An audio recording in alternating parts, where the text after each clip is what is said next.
আমি আমাদের মাননীয় অতিথি থেকে আমি অল্প দু একটি কথা বলতে চাই মন্দিরের পক্ষ থেকে। আজ যে এখানের উন্নয়নের ছায়া, এই যে প্রাচীর সহ যে উন্নয়নের ছায়া আছে, এই উন্নয়নের ছায়া কিন্তু বাংলাদেশ জাতীয়তাবাদী দলের অবদান। প্রাক্তন সংসদ সদস্য বাবু ধীরেন্দ্রনাথ সাহা যখন এখানকার সংসদ সদস্য ছিলেন, আমি ব্যক্তিগতভাবে তার বাড়ি গেছি এবং তার সাথে কথা বলি।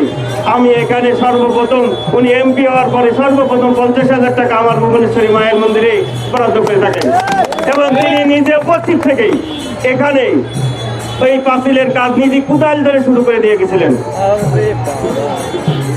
আমরা এই ধারাবাহিকতায় অনেকদিন নানা প্রকার বিভিন্ন প্রতিবন্ধকতার মধ্যে দিয়ে যাচ্ছি। আমরা আবার আমাদের প্রাণ ফিরে পেয়েছি।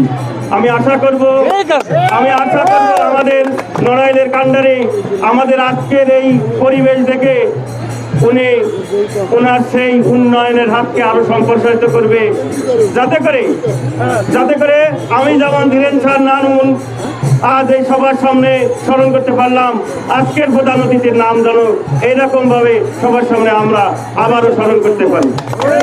আমাদের আজকের এই অনুষ্ঠান উনি সচক্ষে দেখে যাক, একটা বিশাল আয়োজন, এখানে আমাদের একটা বিশাল ব্যয়ের ব্যাপার আছে। আমি ওনার কাছে কোনো অনুদান চেয়ে আমি ওনাকে কোনো বিব্রতকর পরিস্থিতির মধ্যে পড়বো না। উনি শুধু সচক্ষে দেখে যান, আমরা অন্তত খুশি হবো যে উনি উপলব্ধি করে যাচ্ছেন না এই এলাকার সনাতনী জনগণ ওনার সাথে আছে, সনাতনী জনগণ ওনার সাথে ছিল, আছে, থাকবে। আমি আমার মন্দিরের পক্ষ থেকে আপনাদের যারা নড়াইল থেকে এসেছেন আমি এই নিশ্চয়তা দিতে পারি যে সনাতনী জনগণ আপনার সাথে ছিল, আছে, থাকবে।